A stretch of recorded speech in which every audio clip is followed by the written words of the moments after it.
conversation around mental here staying health. connected, mental health. Lead everybody Wallo with and a Gillie. chance to find some direction. Columbus, Ohio. I need you to raise your hand, and if I need you to raise your hand in this building, if you went through something during your upbringing, your childhood, and you ain't dealt with it yet, raise your hand. Raise your hand. Everybody raise their hand. Now, you can put your hand down. Doc, I need you to speak to them. Tell them who you is. Yeah, I need you to speak to them. My name is Dr. Russell Day. I'm affectionately known as RJ. Sorry, I'm a trained that's you. pediatrician, adult psychiatrist. I can lean on your chair.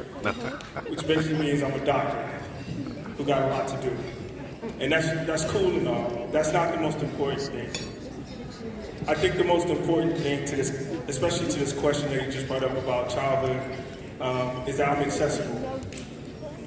Accessibility is more important than anything. If you get all these accolades behind your name, but nobody can get in touch with you, it's probably not that useful. Not to mention, I understand the culture that we come from, which is rare, because most doctors don't understand that, because most doctors don't come from where we come from. So it's hard for them to take that in. And so to his point, these childhood traumas that you all are talking about, the reason why you haven't disclosed them is because you haven't felt safe enough to do so. Safety breeds access. If you want somebody to tell you about what they're going through, create a safe environment for them. Safety is not yelling at them. Safety is not cussing at them. Safety is not cutting them off while they're talking. And safety is not rushing. Sometimes we're too impatient. We don't have enough time to listen to the long story. What do we want? We want the short version. The issue is that there is no short version to childhood trauma. Because you've been carrying this issue at 7 years old, and now you're 40. There's no such thing as a short 33 years. So to that point, obviously I see a lot of kids and adults in clinics every day, or in the hospital every day, who are dealing with childhood trauma that they never unpacked. And the piece of advice that I have for you all, if I don't give you anything else, is find someone you feel emotionally safe with. Tell them, I feel emotionally safe with you. And then proceed to slowly unpack these things that you wanted to talk about for forever. And let them know I'm counting on you to help me get through this. A few years back, my little cousin got killed, Gill's son.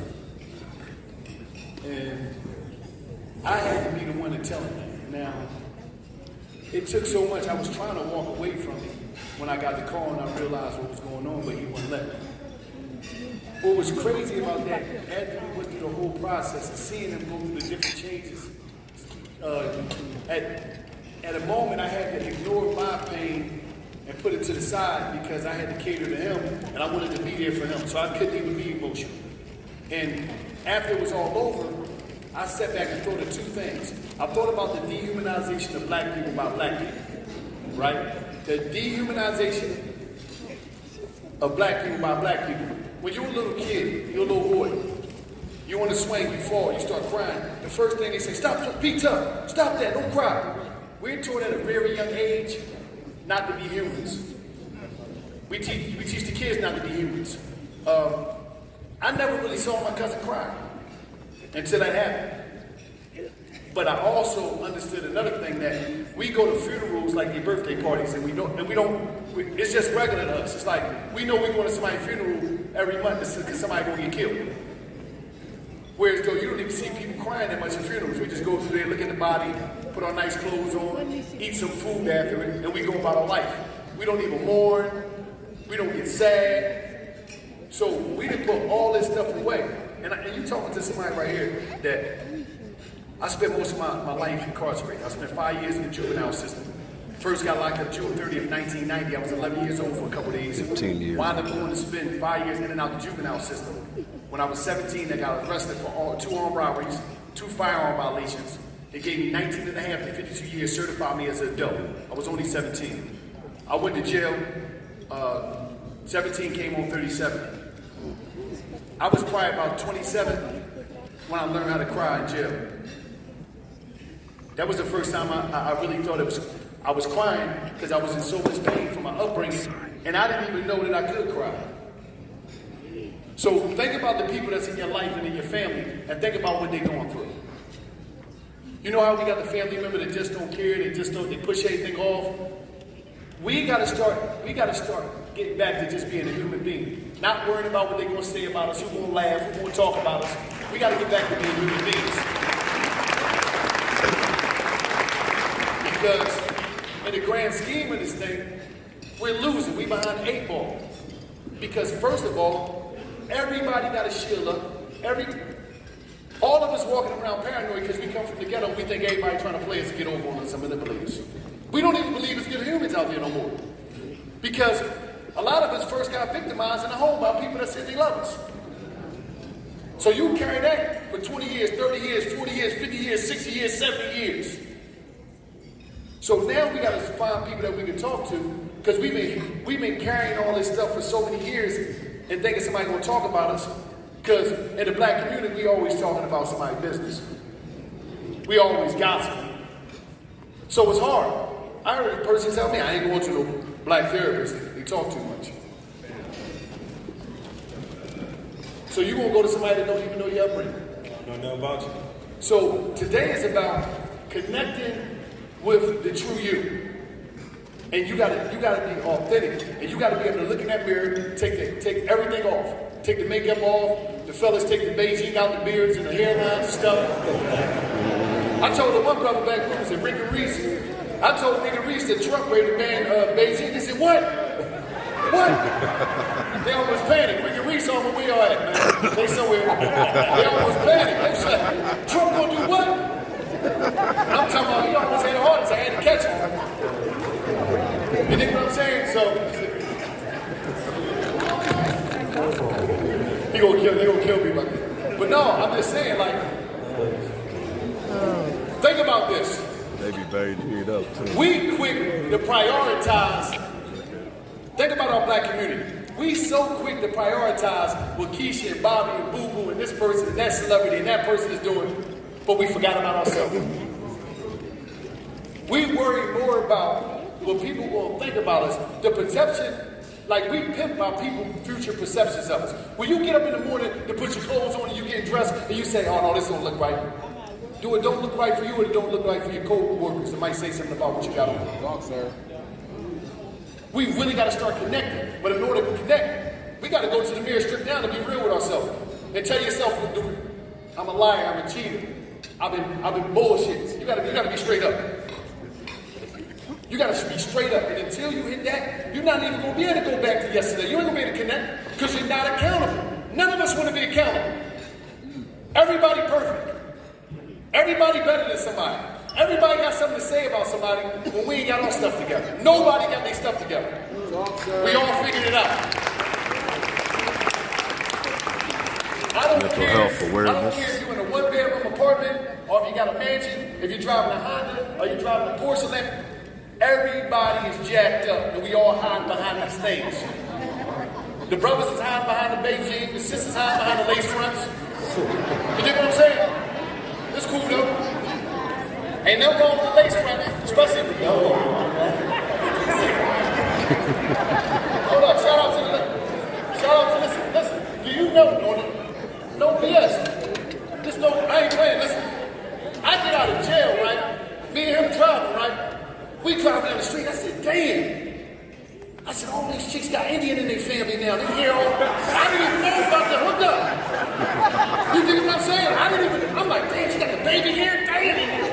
Everybody, I'm just being real. But That's what 20 years in jail do you. That's what it do you.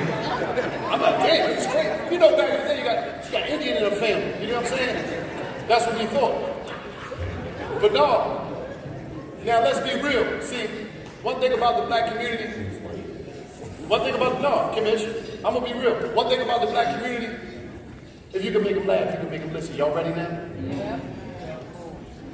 Raise your hand if you're ready to get deep into yourself. Raise your hand if you're ready to give up and stop fighting the illusion. Raise your hand if you're ready to take the mask off. Raise your hand. I don't see enough hands raised. Today is about really connecting. Franklin County said we're going to come together and we're going to humanize some people that have been through some stuff. It's okay, because ain't nobody in this room perfect. We all messed up in some type of way. And we all running from the traumas and the vacancies of our upbringing. All of us. Now, what we're going to talk about today, Doc, what is the way to start opening up and getting to what's really going on with us? Yeah, I think you bring up some amazing points. One is that you can't pour from an empty cup. I want y'all to hear that one more time. Say that again, Doc. You can't pour from an empty cup. Here's why I say that. I was just in the back of my reasoning, and Miss Joy Bivens asked me a question. Now I'll never forget. She said, "Well, like, why do you think like the moms who are raising boys that are and they single and then they talking bad about the dads?" And I said, "Nah, that's not what this is. It wasn't that long ago that black women had babies coming from them without anesthesia. You know how painful that is? And then on top of that, it wasn't that long ago that black men were hanging from trees and they were having parties under them.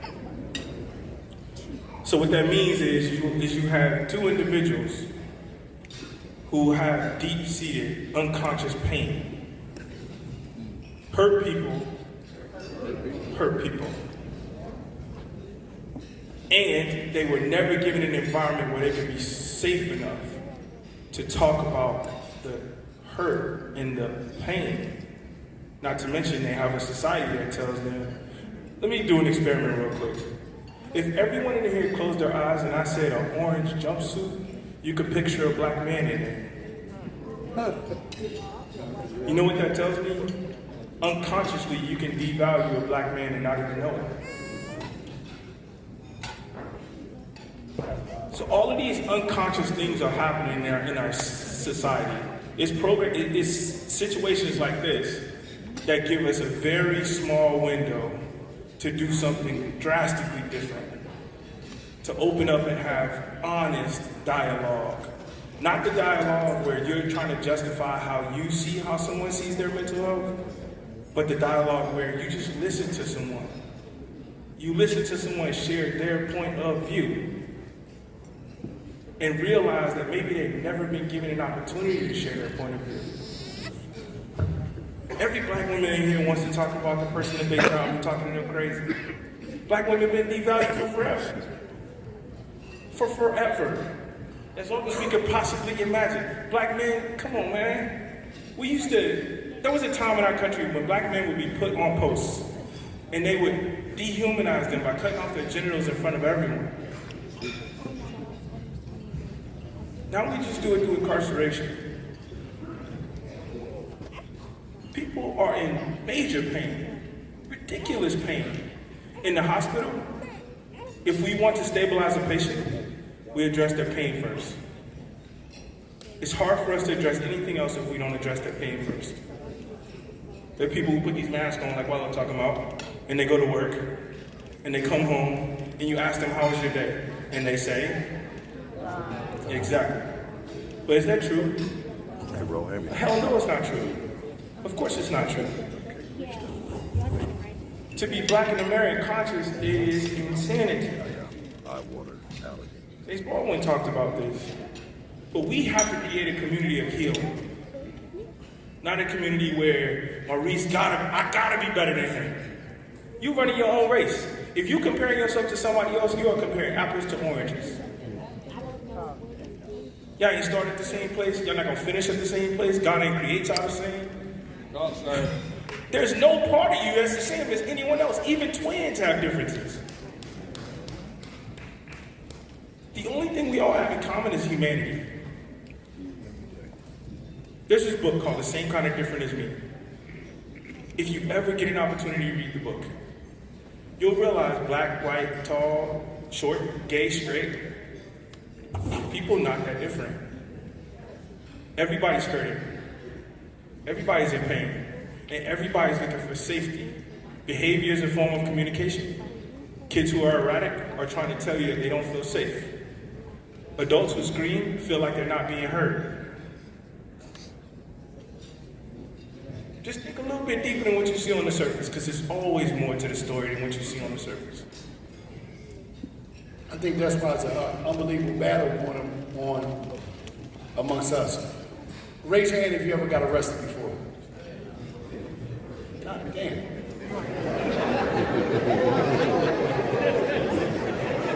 Hey, hold on. All right, put that down, put your hand down. Make sure the parole man is here. Now we're gonna get deeper, right? Raise your hand if you ever was molested. Raise your hand if you ever was physically abused in a domestic relationship. All right. Raise your hand if you're a liar. Everybody in the room, see y'all all one. Why you ain't gonna raise your hand? No, that's a lie. No, that's a lie. Y'all here lying like a little brother. One thing I don't do, I don't lie. So now you gotta think about this. Think about, bring it down, y'all. Think about everything that everybody went through, right? And then now we see why the battle was going on social media, why everybody hated each other. Nobody, how many people grew up and it wasn't told it was love every day? Raise your hand. Think about that. So everybody is fortifying themselves and trying to protect themselves, because what happened is, if I'm dealing with this sister right here and I hurt her, she might be paralyzed for the next 15 years. All of us is walking around paralyzed and mad. That's why when you see people on Instagram, men ain't this, and then you see the dudes, like, I ain't gonna front. A lot of these dudes, they be crying too much. I come from a different time. Straight up. But what I'm saying is, a lot of people you can just see, they just be wanting to hug and a kiss and say, I love you, hold your hand. You safe, come on, let's go. That's all it really be about. All that. Keisha, stop playing with me. Get up, come on, we out. Come on, movies, baby, come here. Come here, stop playing. Don't let that happen again. All right, baby, come on. Women ain't gonna start minning out here. Stop. We're not doing no art. When all this arguing jump off. Anytime you see a dude on Instagram, he arguing with a woman. Stand down, man. Type of goofy shit you do. I'm just being realistic. See, I'm throwback. My uncle, you know Uncle Mike and the name play that. Tell him, listen, go get my place, stop playing, girl. You know how Uncle Mike used to be. Uncle Mike didn't play it, but it was with respect. He'd go over there kissing, the bills were paid. He played his part. Now everybody tripping. We all mad about nothing. When all of us just need a hug and to be told, I love you.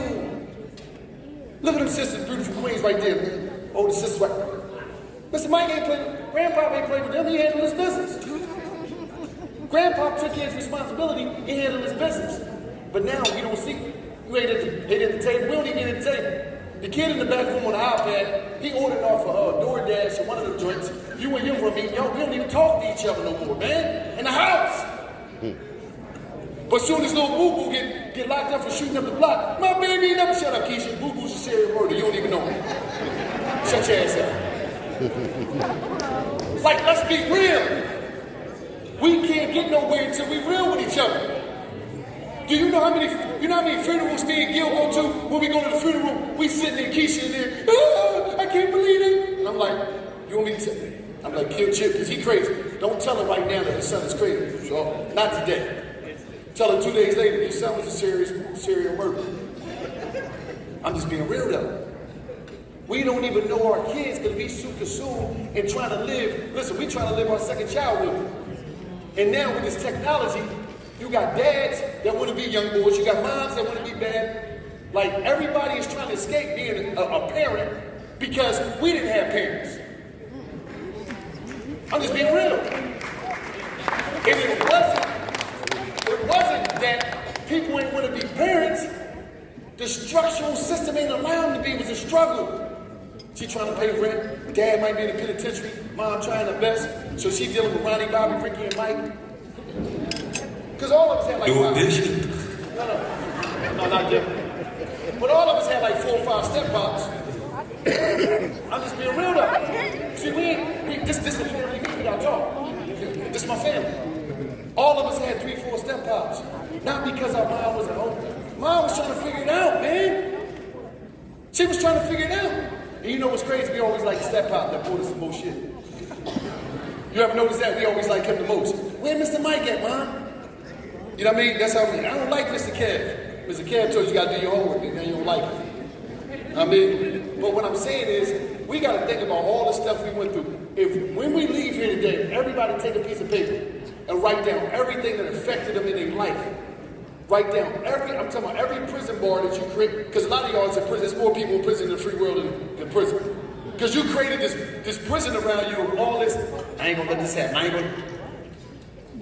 You be nice to somebody, they don't even want you to be nice, they think you're trying to con them. You ain't got nothing to con, you living like I'm living, we struggling. What am I con you for? You think you slick. Slick for what? We both struggle, we trying to figure it out. We both on Section 8. Some of us is on Section 16 because we've been on the 8 so long. I'm just being real. You know what I'm saying? Straight up. I ain't lying. Because we trying to, no, some of us is trying to get over. Yeah, you're right. We gotta commit, we gotta be real with each other. If you ain't real, you ain't gonna heal.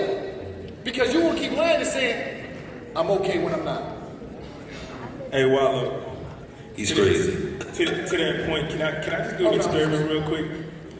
Everybody raise your hand if this is you. You're regularly irritable. The simplest thing will make you snap, okay? You get bad rest pretty often. You can't go to sleep and you can't wake up. Cool. You have low energy or too much energy. Okay, that's a lot of people. Okay, you worry about the worst thing in the world happening all the time. Can I tell y'all something? That's like 5 things from a screener that we use to figure out who is depressed and who has anxiety. Now, here's why I bring that up. Many black folks don't believe in depression or anxiety. You get nervous. I don't know why you're nervous. I don't know why you're nervous. I'm nervous because my brain is imbalanced. Connected. Let's go.